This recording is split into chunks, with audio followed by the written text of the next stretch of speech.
안녕하세요. 저는 우연찮게 암에 걸렸지만 그래도 긍정적으로 열심히 이겨내며 살아가고 있는 30대 후반의 여성입니다. 올해로는 벌써 결혼 10년 차가 되네요. 여러분은 지난 명절 잘 보내셨나요? 저는 명절을 지나고 보니까 제게 참 시끄러웠던 작년 명절 일이 생각나네요.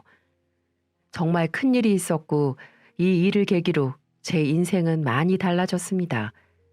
오늘 제 사연 한번 들어보시겠어요? 제가 인생이 힘들고 누군가 말도 안 되는 화나는 일을 내게 할 때면 찾는 명언이 하나 있는데요. 참지 말아라. 그러다 마음에 병된다.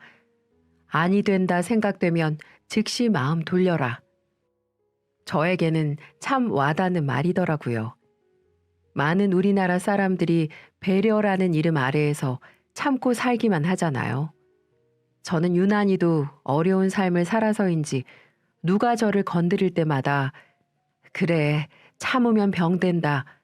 아니다 싶으면 마음 돌리자. 이 생각을 해요. 지금 생각해보면 이 말이 작년 이맘때의 저를 살린 거다 싶기도 하네요. 제 얘기를 들으면 왜 제가 이런 말을 하는지 다들 알게 되실 거예요. 저는 어린 시절 늘 손버릇이 나쁜 아버지 밑에서 자랐습니다. 가부장적인 성격으로 무장하고 늘 입꼬리를 쭉 내린 채로 인상을 쓰며 입버릇처럼 어딜 여자가 라는 말을 달고 살곤 했죠. 건들거리는 걸음걸이로 아무에게나 화를 쉽게 내곤 했고요. 그리고 소주를 매일같이 4병씩 마셔대며 벌겋게 달아오른 얼굴로 새벽쯤 커다란 몽둥이를 들고 나와 저와 어머니를 온갖 이유로 때리곤 했었죠. 어딜 여자가 8시간 넘어서 돌아다녀? 어디 눈동자를 그렇게 버릇없이 굴려? 왜 나만 보면 니들은 표정이 울상이야? 딴 놈들한테는 해프게 웃어주지? 이 나쁜 년들, 가장에 대한 존경이 없어. 이런 말을 들어가며 분노를 고스란히 받아내야 할 때면 그저 오늘은 조금 덜 아프기를 바랄 뿐이었죠. 그리고 그 시간이 끝나면 저와 엄마는 서로 밤새 부둥켜 안고 울곤 했었어요. 결국 이렇게 사는 것보단 도망쳐서 가난하게라도 사는 게 낫겠다 싶었던 우리는 아버지가 취해 깊게 잠든 틈을 타서 돈 몇 푼과 우리를 늘 때리던 몽둥이 하나를 들고 도망쳐 나오게 되었습니다. 그날 이후 단둘이 살아온 저희는 아등바등하며 힘겨웠지만 서로만을 의지해왔고 저는 이를 악물고 열심히 공부만 해서 20살 중반쯤 되었을 때 꽤나 번듯한 직장에 다니게 되었죠. 이때의 제 나이는 다들 연애도 실컷 하고 슬슬 결혼도 생각할 만한 나이였지만 저는 그 흔한 연애 한 번 아직 제대로 해본 적이 없었습니다. 어린 시절의 트라우마 때문에 남자가 무서웠기 때문이죠. 그래도 이때쯤 되니 엄마가 제 손을 잡고 말하더라고요. 윤서야, 너 네 아빠 때문에 남자 안 만나는 거니? 어? 좀 무서운 것도 있어. 엄마도 알잖아. 내가 어떻게 자라왔는지. 지금 생각해도 아빠가 우리에게 했던 것들 생각하면 아직도 꿈에 나타나. 너무나 끔찍했으니까. 그래도 엄마는 네가 좋은 사람이라면 꼭 만나서 가정도 이뤄보고 그랬으면 좋겠어. 세상엔 아빠 같은 남자만 있는 건 아니야. 엄마, 나는 남자를 만나더라도 조금이라도 아빠와 비슷한 면이 있으면 안 만날 거야. 완전 정반대의 사람을 만날 거야. 그래, 한번 생각해봐. 이때 이후로 저는 너무 꽉 닫아놓은 제 마음을 조금은 열면서도 그래도 아빠랑은 진짜 다른 사람을 만나야지 라는 생각을 가지고 있었습니다. 그리고 얼마 후 정말 운명처럼 회사에 내가 원하는 남자가 나타나게 되었어요. 그 사람은 정말 놀라울 정도로 사소한 습관 하나까지도 아버지와는 정반대인 사람이었어요. 그 남자는 다른 회사에서 우리 회사로 이직을 한 사람이었는데 그 사람의 인상은 아버지가 늘 하고 있던 축 처진 입꼬리와는 정반대로 신기할 정도로 항상 웃는 얼굴이었어요. 이후 그 사람에게는 항상 눈이 가기 시작했죠. 지켜보면 그는 늘 반듯한 자세와 걸음걸이를 하고 있었고 아버지가 물처럼 마시던 술은 그 남자는 정말 싫어해서 회식 때조차 마시지 않았습니다. 너무나 차분하고 조용한 목소리조차 매력으로 다가오더군요. 그 사람의 그런 모습에 저는 서서히 끌리게 되었고 이내 사랑에 빠지게 되었습니다. 이후 저는 제 마음을 그 사람에게 적극적으로 어필을 하게 되었고 그 사람도 평소 저를 눈여겨봤다면서 예쁜 카페에서 제 마음을 받아주었습니다. 그렇게 사내 연애로 시작한 우리는 1년 반의 연애 기간을 가지게 되었죠. 참 그때는 좋았습니다. 같이 맛집도 찾아다니고 여행도 가고 제 인생에서 첫 남자였던 그는 정말 제게 잘해주었어요. 어린 시절 아버지라는 사람 때문에 힘든 과거를 털어놓았을 때도 언제나 제 편이 되어주며 저를 꼭 안아주던 마음 따뜻한 사람이었습니다. 그리고 어느 날 제게 반지를 주며 프로포즈를 하더군요. 있잖아. 당신이 아버지라는 사람에게 얼마나 아픈 상처를 가졌는지 알아. 그래서 나는 당신에게 좋은 남편, 다정한 남편, 우리에게 아기가 생긴다면 좋은 아빠로 남고 싶어. 당신의 상처를 다 덮을 만큼 더 행복한 기억을 만들어주는 당신의 울타리가 되게 해줘. 나랑 결혼해줘. 이 말에 감동한 저는 한 번의 망설임도 없이 그의 청혼을 받아주게 되었죠. 이런 남자라면 제 인생을 걸어봐도 되겠구나 라는 생각을 했고 평생 행복할 것만 같았습니다. 그 이후 우리는 번갯불에 콩 구워 먹듯이 빠르게 일을 진행해 나가게 되었어요. 먼저 양가 부모님께 결혼 허락을 받으러 다녔고 상견례, 신혼집, 혼수, 결혼식 순으로 일을 촥촥 진행해 나갔습니다. 그리고 많은 분들이 결혼할 때 많이 싸우기도 하고 그 과정에서 파혼도 많이 한다고 하는데 우리는 정말 사소한 것 가지고도 싸움을 해본 적이 없었어요. 모든 걸 다 이해해주고 남편이 배려해준 덕분에 우리는 결혼식을 무사히 잘 마칠 수가 있었습니다. 시댁도 처음에는 여느 평범한 집안과 다를 게 없어 보였죠. 다만 이 시어머니라는 분이 저를 쳐다보는 눈빛이 썩 좋아 보이진 않았지만 원래 인상이 그런가 보다 하고 그때는 그렇게 넘어갔습니다. 하지만 지금 생각해보면 그때 알아차렸어야 했는데 그때부터 저와 시모는 전쟁의 서막을 알리는 눈빛이었다는 걸 나중에 알 수가 있었어요. 결혼을 하고 신혼 때는 너무 좋았습니다. 사랑하는 남편과 한 입을 덮고 잔다는 게 좋았고 누구보다 든든한 남편이 내 옆에 있다는 게 너무 좋았죠. 그런데 결혼 3년 차 즈음부터 남편이 자꾸 이상하게 행동을 하더라고요. 분명 생활비를 적당히 나눠 쓰고 있는데 자꾸 돈이 모자르다면서 툴툴거리기 시작하는 겁니다. 이번 달에 우리 여행 가기로 한 거 알지? 아, 알지. 근데 다음 달에 가는 건 어때? 왜? 무슨 일 있어? 아니, 이번 달은 좀 아껴 써야 될 것 같아서 그래. 왜? 돈이 모자라? 지난달에도 그래서 미뤘잖아. 어디 돈을 자꾸 쓰는 거야. 자기 계좌 내역 좀 봐봐. 아니, 그래서 남편 계좌를 확인해 보니 매달 어디론가 돈을 80만 원씩 보내고 있더라고요. 이게 무슨 돈이야? 사실은 그게 당신도 어머니, 우리 엄마가 식당 일 힘들게 하시는 거 알잖아. 그런데 유독 요즘 힘들어 하시더라고. 그래서 물어보니까 요즘 시국인지라 손님도 많이 줄어서 도무지 매상이 회복이 안 되니까 생활이 어렵다고 하시네. 그래서 내가 조금씩 도와드리고 있었어. 뭐? 왜 그런 소리를 지금 하는 건데? 그리고 왜 그걸 당신 혼자 결정하는 건데? 우리 부부 아니야? 그리고 우리 친정집은 안 어려워?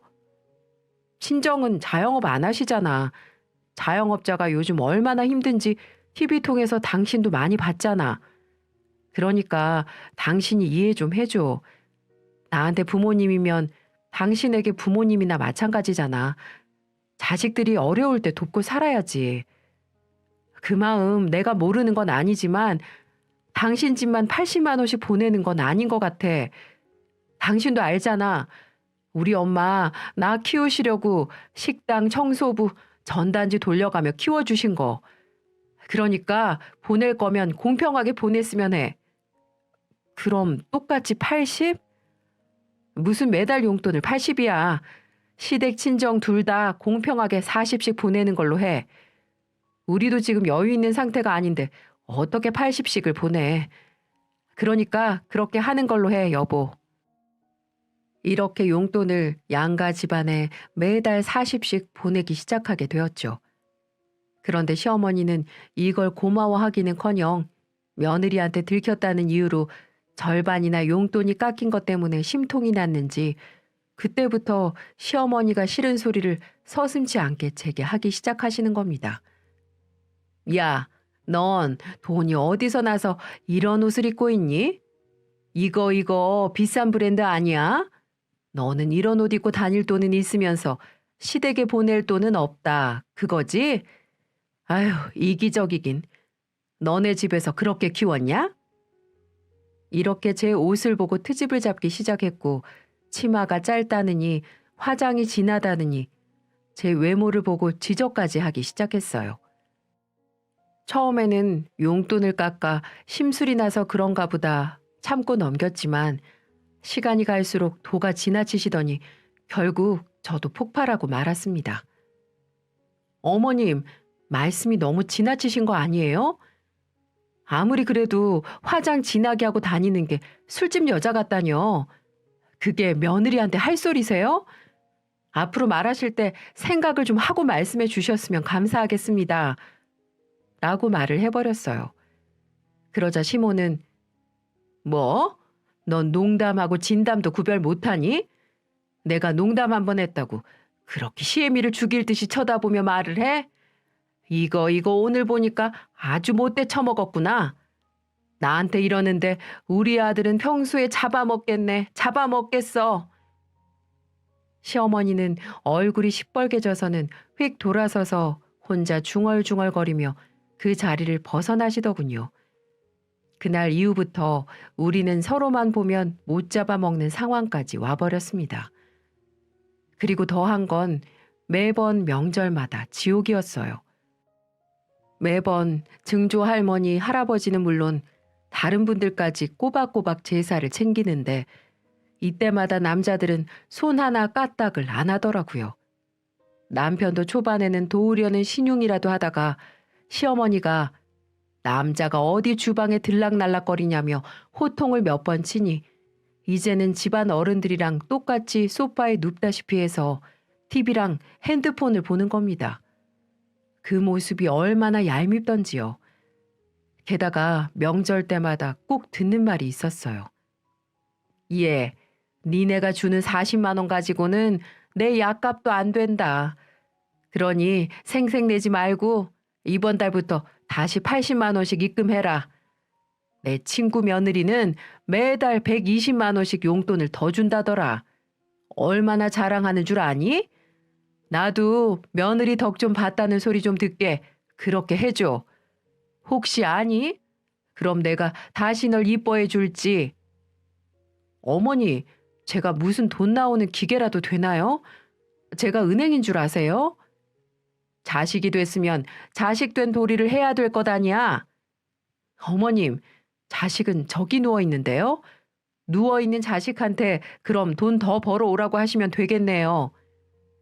우리 준이보다 네가 더 잘 벌잖니. 시부모를 진짜 부모 모시듯이 해야지 복이 들어오지.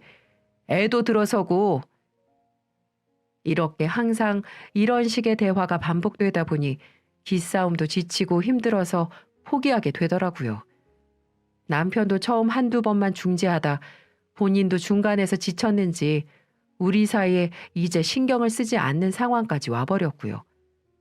게다가 어느 날은 시어머니가 대뜸 찾아와서 저를 앉혀놓고 얘기를 하더군요. 얘, 너 임신을 못하는 이유가 뭐니? 니네 집안 씨가 이상한 거 아니야? 어머니, 말이 또 지나치시네요. 아무리 노력해도 안 되는 걸 어떡해요. 그럼 어디 가서 입양이라도 할까요? 하여튼 건방져서는 말 한마디를 안 줘요. 아무래도 안 되겠다. 돈 1,000만 원만 구해놔라. 내가 용하다는 무당을 아는데 그 사람한테 맡겨서 구판이라도 벌리면 없는 애도 생긴다고 하더라. 우리 아들이 3대 독자인데 너 때문에 우리 집안 대가 끊기게 생겼는데 이렇게라도 해야지 안 되겠다. 어이가 없는 말에 기가 차서 말문이 막히더라고요. 예? 아니 뭐하러 1,000만 원씩 줘가면서 구판을 벌여요? 전 그거 동의 못하니까 어머님이 1,000만 원을 구해서 어머니 아들 데리고 가서 굿을 하던지 삶아 먹던지 알아서 하세요. 저는 이렇게 말하고는 저녁을 하러 주방으로 가버렸습니다. 그 순간 남편이 퇴근하고 집에 들어오게 되었어요. 어머니는 남편을 보자마자 억울하다는 듯이 또 하소연을 하는 겁니다. 아이고, 니네 각시가 이 시애미를 가르치려고 든다. 꼬박꼬박 말대꾸하고 정말 서러워서 이제는 아들 집에도 못 오겠네. 니네 자식 안 들어서서 걱정돼서 말 좀 했더니 날 아예 잡아먹으려고 들어. 그렇게 말하고는 땅을 치며 통곡을 하는데 참으로 어처구니가 없었습니다.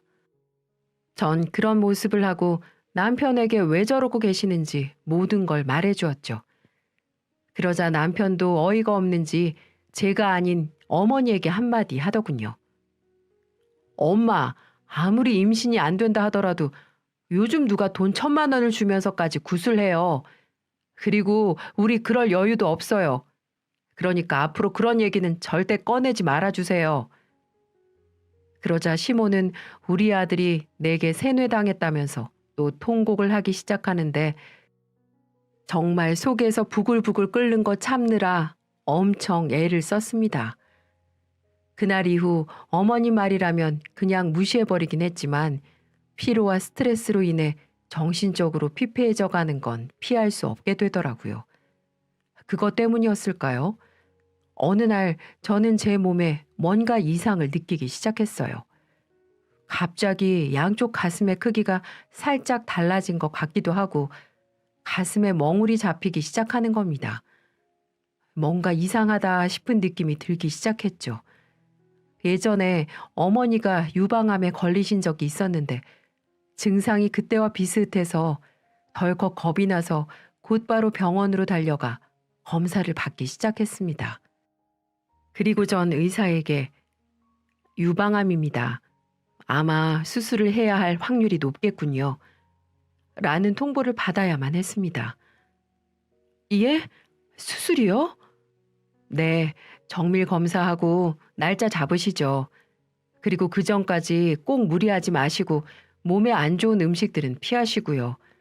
그리고 요즘 유방암은 치료만 잘하면 금방 나을 수 있는 암이니까 절대로 스트레스 받으면 안 되세요. 아시겠죠? 라고 하는 겁니다.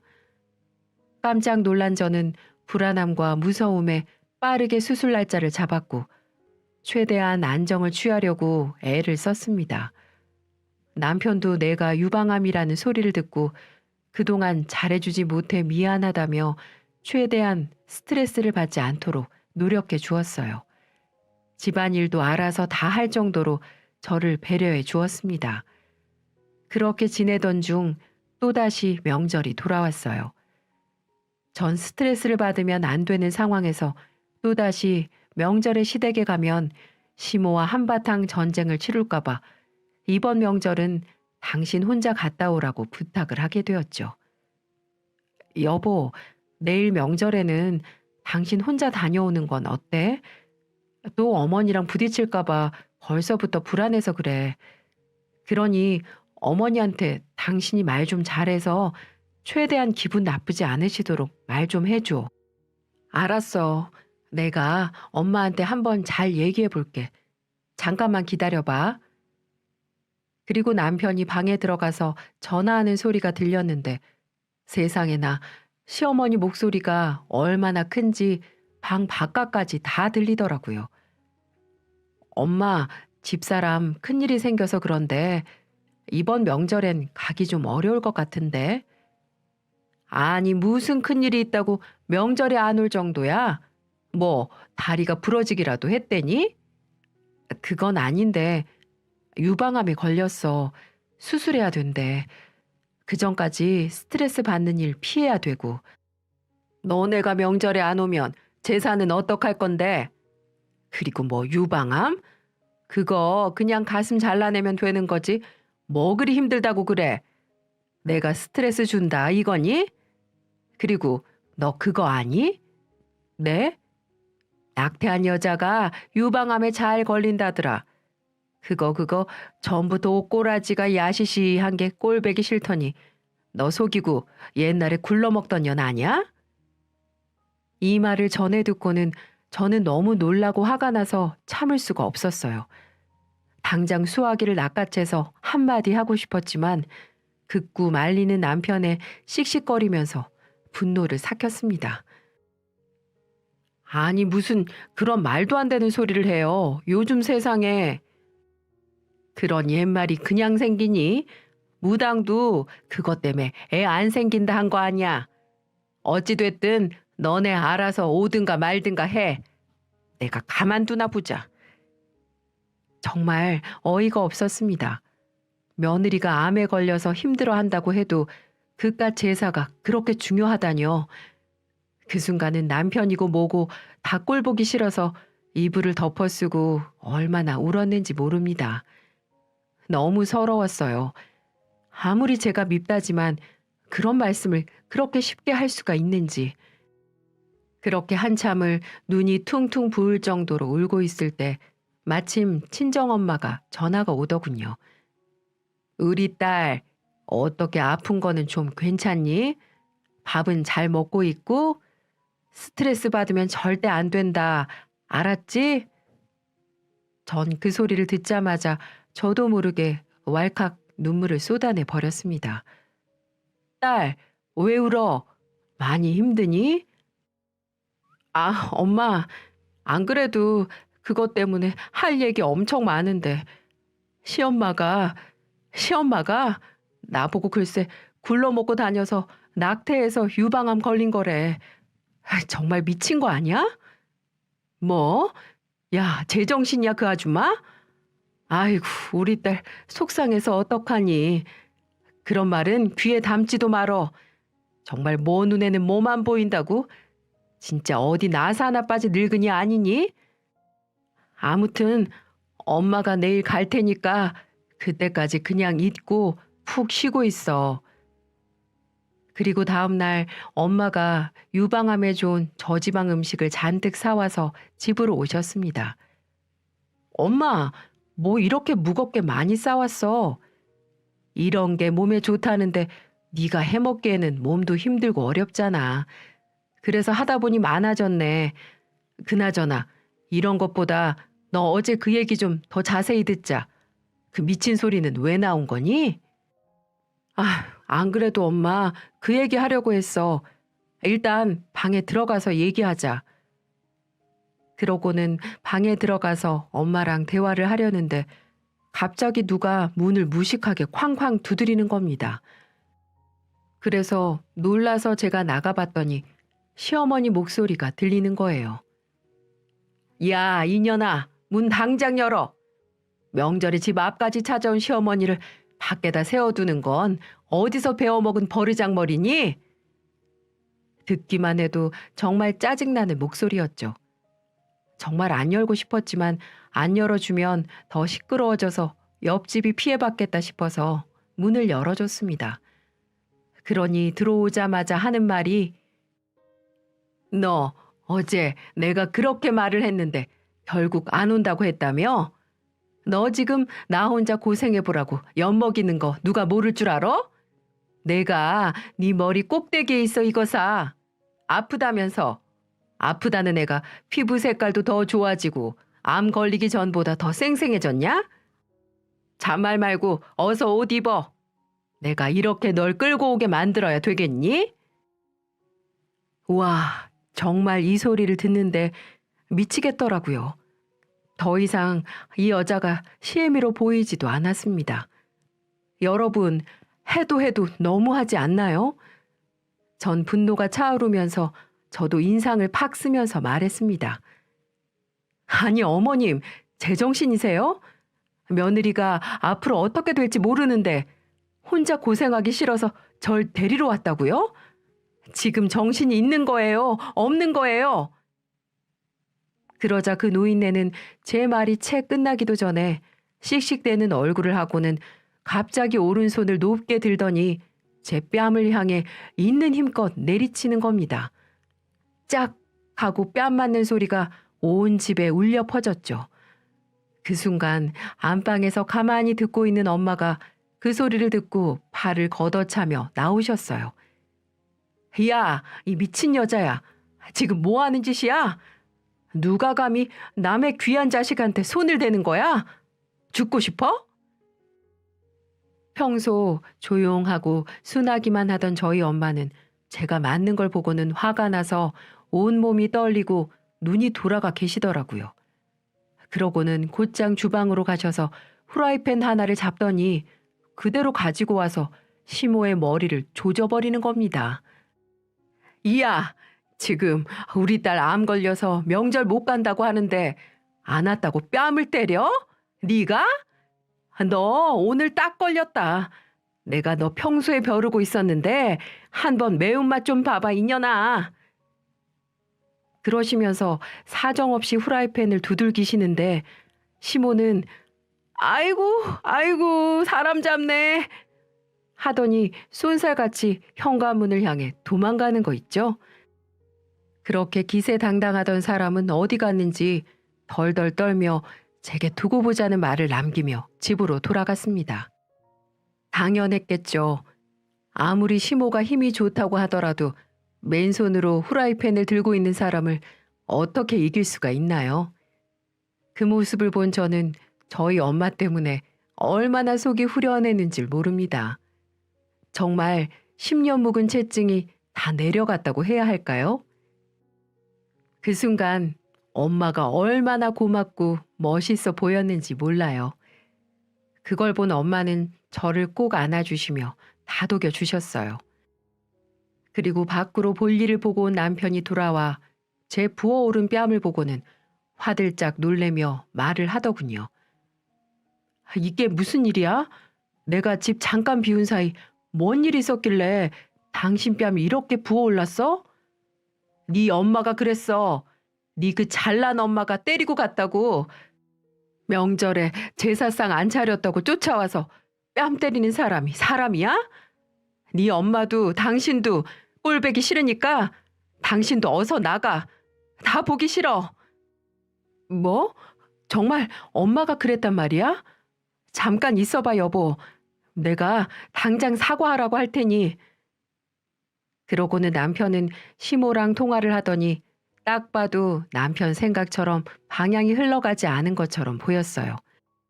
남편이 와서 사과를 하라고 해도 내가 왜 사과를 해야 되냐며 오히려 적반하장으로 나오는 걸로 보였는데 전 그 모습을 보자마자 남편의 전화기를 뺏어서 한마디 하고는 전화를 끊어버렸습니다. 아줌마, 나 지금 엄청 화가 많이 난 상태예요. 이 순간부터 나한테 어머니라는 소리는 못 들을 겁니다. 아무리 나이가 드셨어도 어른처럼 행동해야 그만한 대우를 해드리죠. 됐고, 다시는 제 얼굴 볼 일 없을 테니 한 번만 더 찾아오거나 연락하면 경찰에 신고할 줄 아세요. 아셨어요? 하고 당차게 말하고 전화를 끊어버렸어요. 그 후 그 사건을 계기로 그동안 시댁에 바치던 용돈도 싹 끊어버렸고 더 이상은 잔소리 듣지 않게 됐습니다. 그리고 정말 제가 찾아가지도 않고 남처럼 행동을 하니 시모는 그제서야 사과하는 신용을 하기 시작하더라고요. 시모는 제게 직접 사과를 하는 게 자존심이 상했는지 시부에게서 전화가 오더군요. 얘야, 저번에는 우리 집사람이 너무 심했던 것 같다. 그래도 잘났든 못났든 네 시엠이 아니겠니? 네가 마음 넓으니까 한 번만 이해해주면 안 되겠니? 죄송하지만 이해가 안 되는데 어떻게 이해를 하나요? 그리고 왜 아버님이 전화하세요? 자존심 상해서 직접 전화 못 하시겠대요? 본인이 일을 다 저질러 놓고 뒤에서 지새끼처럼 꽁꽁 숨어서 아버님한테 시킨 건 정말 할 짓이 아니라고 보는데요. 그랬더니 수화기 너머로 어머니의 목소리가 들리더라고요. 됐어. 더러워서 용돈 안 받고 말지. 무슨 사과를 해? 난 잘못한 거 없어. 사과는 그년이 와서 하라 그래. 싹싹 빌어도 모자랄 판에. 참 역시나는 역시나였습니다. 사람 천성이 어디 변할 수가 있나요? 그 말을 듣고 속으로 코웃음이 나더라고요. 그리고 그 일이 있고 몇 달 후 지나가다 보니 시어머니가 운영하던 그 식당이 문을 닫았더라고요. 남편에게 물어보니 어머님이 운영하던 식당은 대출이며 있는 돈 없는 돈 다 끌어쓰다가 결국은 망하게 됐다고 했습니다. 하루 매출이 5만 원도 안 되는데 식당을 운영하는 건 더 이상 불가능한 걸로 보였어요. 그러다 시모에게 더더욱 큰 불행이 들어닥치기 시작했어요. 바로 시아버지가 자전거 타시다가 교통사고를 당하시고 만 거였어요. 시부는 건강을 끔찍이 생각하신 분이셔서 아침마다 자전거로 운동 삼아 산책을 하곤 했었는데 세상에 무단횡단을 하시다가 택시와 부딪히는 바람에 한동안 병원 신세를 져야만 했고 퇴원을 하셔도 예전처럼 건강이 돌아오지는 못하셨어요. 그래서 시댁은 초토화되고 말았습니다. 온전히 그런 시부를 간병하고 보살펴주는 사람은 단 한 사람, 시모밖에 없었거든요. 그렇게 혼자 일주일 정도를 보살피다 힘이 들었는지 제게 전화가 오는 겁니다. 그때 저는 다행히도 유방암 수술이 잘 되어서 일상생활하는 데 지장이 없을 정도로 나름 건강한 상태였습니다. 있잖아, 아가. 내가 많이 생각해봤는데 그때는 내가 진짜 심했던 것 같다. 이렇게 진심으로 사과할 테니까 좀 용서해 줄 수 없겠니?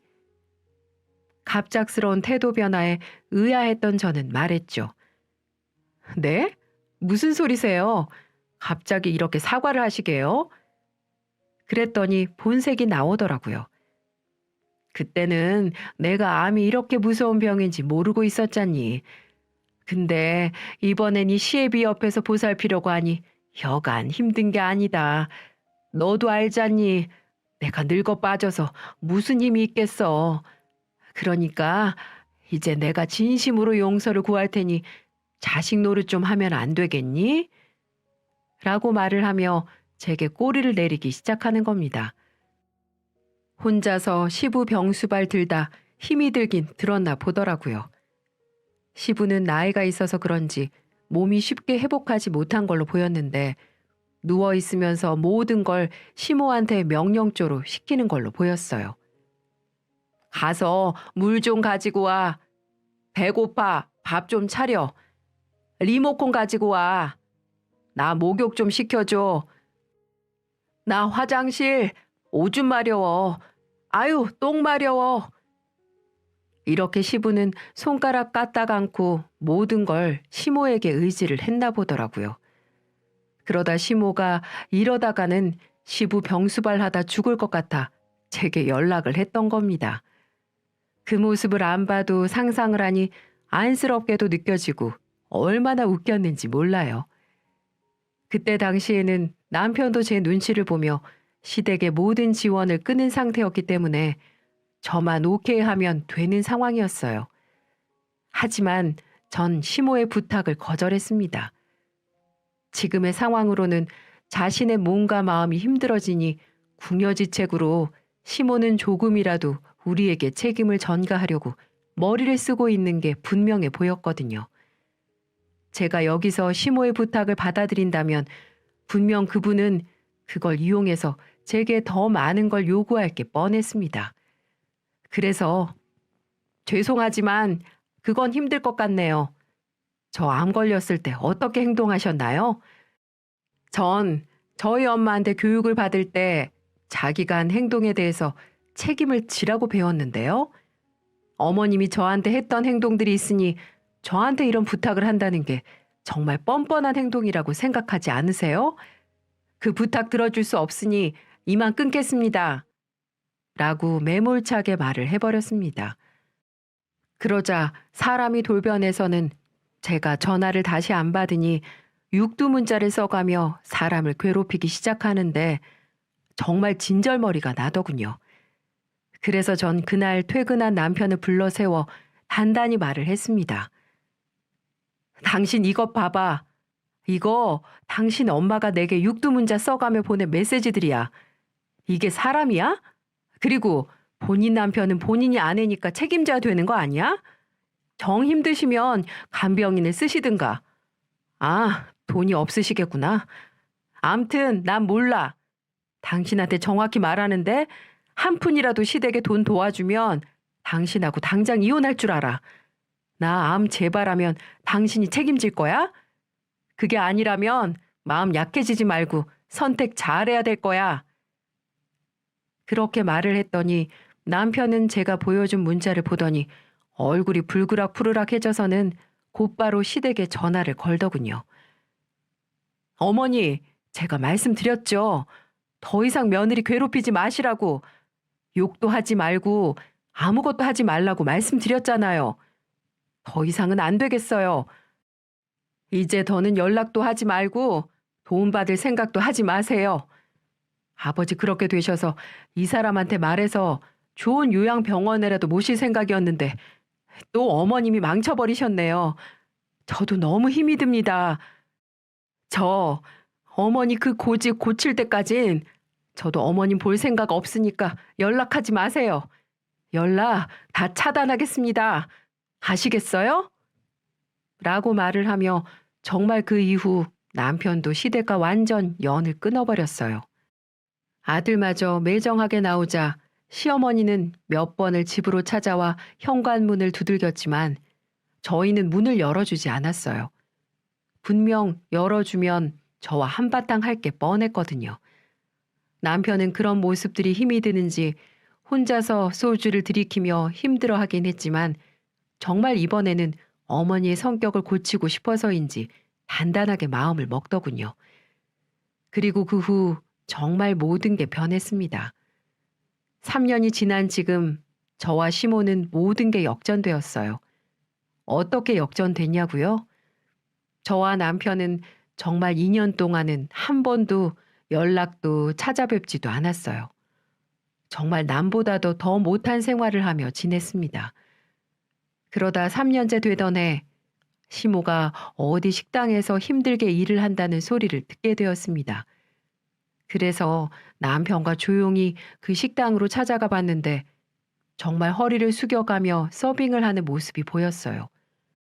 아마도 생계가 힘들어지자 어머님이 한 푼이라도 벌어 살아가려고 노력하는 듯 보였어요. 그 모습을 본 남편은 아무리 못나도 자신을 낳아준 어머님인지라 주체 못할 정도로 눈물을 흘리더군요. 저는 그 모습을 보고 남편이 너무 안쓰러워 보였습니다. 그래서 결심을 하게 되었죠. 그래, 지금 시간도 흘렀고 저렇게 밑바닥부터 다시 시작하는 모습을 보니 그동안 많이 힘드셨겠구나 라는 생각을 하고 그 다음날 전화를 드려 시댁에 찾아뵙게 되었습니다. 어머니는 저와 남편을 보자마자 정말 이산가족 상봉하듯 부둥켜 안고 울었습니다. 잘 왔다, 잘 왔어. 내가 그동안 얼마나 보고 싶었는 줄 아니? 아가, 정말 내가 나이 먹고 주책 맞게 그동안 심하게 굴었다. 그래서 이렇게 벌 받고 있나 봐. 어머님, 저 어머니 다 용서한 거 아니에요. 이 자리에 온 건 괜히 저 때문에 부모 자식 간 연을 더 이상 끊고 지내게 하고 싶지 않아서 온 거예요. 그래, 고맙다, 아가. 고마워. 대신 조건이 있어요. 조건? 전 그렇게 말하고 미리 준비해둔 볼펜과 A4 용지를 꺼내 어머니께 제안을 했습니다. 이제 다시 저도 어머님, 아버님의 며느리로서 역할 다하며 잘 모실게요. 하지만 또 언제 어머님이 돌변해서 제게 해코지 할 것 같기도 해서 불안한 건 사실이에요. 그러니 서로 확실히 해놓으면 좋겠습니다. 제가 불러드리는 대로 받아 적어주세요. 꼭 이렇게까지 해야겠지? 싫으시면 그냥 저희 가볼게요. 아니다, 아니야. 어서 불러봐. 첫째, 본인은 앞으로 며느리에게 욕설을 하지 않는다. 둘째, 다른 며느리들과 비교하며 무리하게 돈을 요구하지 않는다.